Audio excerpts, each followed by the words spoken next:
Sir 7 अक्टूबर 2023 को 1100 से ज्यादा लोगों को मारा गया, जिसमें इजराइल हमारे दोस्त लोग मरे हैं और 35 उसके जवाब में इजराइल कितने सालों से वहां कार्रवाई कर रहा है? कमाल करते हैं आप। यूएस का क्या लेना देना वहां से? मतलब पहले जो आप ये आरोप लगाते थे कि ईरान देखिए अमेरिका के साथ लाचार हो रहा है तो दुनिया को ब्लैकमेल कर रहा है, आप भी वही करने लगे ना। आप भी ईरान के सामने लाचार हो गए, आप भी अब दुनिया को ब्लैकमेल करने लगे। बाकियों के जहाज रोक रहे हैं, ईरान को रोक रहे हैं, ईरान को रोक रहे हैं। ये युद्ध की नीति है साहब, साम दाम दंड भेद से सामने वाले को कमजोर करना, उसको झुकाना। सामने वाला झुक रहा है, ट्रंप साहब की धमकी और ट्रंप साहब की झुक नहीं रहा है। यही तो प्रॉब्लम है आपकी यही प्रॉब्लम है कि वो झुक नहीं रहा है। अमित भाई दोबारा हमले शुरू कर दिए यूएस ने, तो वही हाल होगा जो पहले हमले में हुआ। ईरान ने उनके थाड़ को फाड़ा है, उनके पैट्रियोट को पीटा है, उनके KC-135 की ऐसी की तैसी कर दी है, उनके अब्राहम लिंकन की लंका में आग लगा दी है, उनके जराल्ड फोर्ड को क्लीन बोल्ड कर दिया है, मोसाद के हेडक्वार्टर्स को क्वार्टर कर दिया है, उनके अवैक्स को बकवास साबित कर दिया है, उनके F-35 को उफ-35 कर दिया, उनके F-18 को उफ-18 कर दिया, उनके F-17 को उफ-17 कर दिया, उनके F-16 को उफ-16 कर दिया। तो अगली बार अगर जंग छेड़ते हो तो दोबारा तुम्हारे साथ यही होने वाला है। फिर आखिर अमेरिका को घुटने टेकने पड़ेंगे और घुटने टेक चुका है। चलो भाई देखो अब मैं क्या करता हूं। देखिए ये जो डोनाल्ड ट्रंप फिर गीदड़ भभकी दे रहे हैं कि वो ब्लॉकेड कर देंगे स्ट्रेट ऑफ हॉर्मुज को। जिस दिन आप हॉर्मुज को ब्लॉकेड करेंगे, ईरान रेड सी बाब अल मंदेब स्ट्रेट को भी ब्लॉक करवा देगा। 32% दुनिया का तेल ऑफ द मार्केट, 32% तेल, गैस, फर्टिलाइजर। साहब आप क्या पूर्ण रूप से पागल हैं क्या? आप कर क्या रहे हैं? प्रमित भाई क्या गलत कह रहे हैं? जनरल बख्शी सही तो कह रहे हैं वो। मतलब पूरी दुनिया को क्यों ब्लैकमेल करना चाह रहे हैं डोनाल्ड ट्रंप?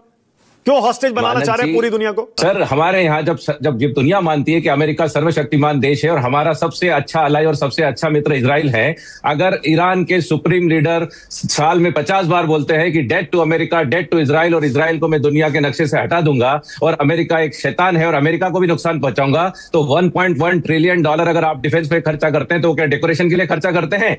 बोल अगर आपके पास इस तरह की पाकिस्तान से 4 बार अगर धमकियां आएंगी तो 5वीं बार आप उसको अटैक करेंगे। और अटैक पाकिस्तान से रोज आती हैं, हर दिन में 10 आती हैं। रोज आती है तो धमकियां दे दे के थक गए हैं।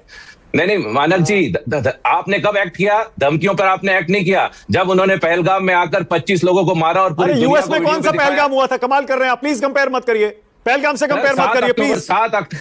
7 अक्टूबर 2023 को 1100 से ज्यादा लोगों को मारा गया, जिसमें इजराइल हमारे दोस्त लोग मरे हैं और 35 उसके जवाब में इजराइल कितने सालों से वहां कार्रवाई कर रहा है? कमाल करते हैं आप। यूएस का क्या लेना देना वहां से? तो मानक जी यही तो मैं कह रहा हूं कि हम क्यों रुके। ओके ऑलराइट, मैं समझ गया। मतलब पहले जो आप ये आरोप लगाते थे कि ईरान देखिए अमेरिका के साथ लाचार हो रहा है तो दुनिया को ब्लैकमेल कर रहा है, आप भी वही करने लगे ना।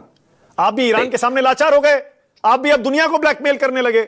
बाकियों के जहाज रोक रहे हैं, ईरान को रोक रहे हैं। ये युद्ध की नीति है साहब, साम दाम दंड भेद से सामने वाले को कमजोर करना, उसको झुकाना। सामने वाला झुक रहा है, ट्रंप साहब की धमकी और ट्रंप साहब की झुक नहीं रहा है। यही तो प्रॉब्लम है आपकी यही प्रॉब्लम है कि वो झुक नहीं रहा है। बात तो सही है। अमित भाई दोबारा हमले शुरू कर दिए यूएस ने, तो वही हाल होगा जो पहले हमले में हुआ।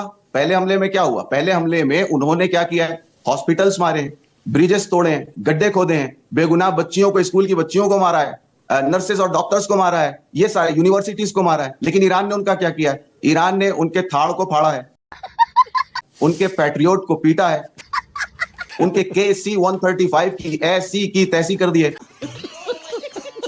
उनके अब्राहम लिंकन की लंका में आग लगा दी है, उनके जराल्ड फोर्ड को क्लीन बोल्ड कर दिया है, मोसाद के हेडक्वार्टर्स को क्वार्टर कर दिया है, उनके अवैक्स को बकवास साबित कर दिया है, उनके F-35 को उफ-35 कर दिया,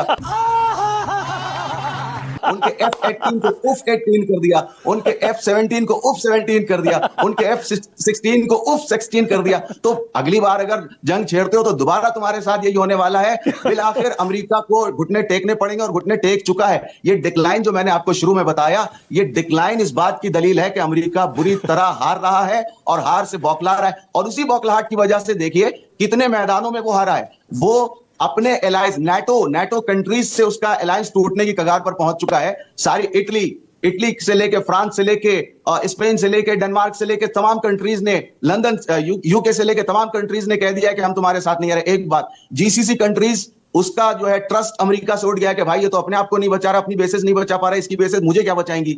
जीसीसी कंट्रीज में यह हाल हुआ, तुम्हारी सारी हेजेमनी ईरान ने मार के खत्म कर दी है, तो चारों तरफ से तो तुम्हारा डिक्लाइन हो रहा है। क्यों हिला डाला ना।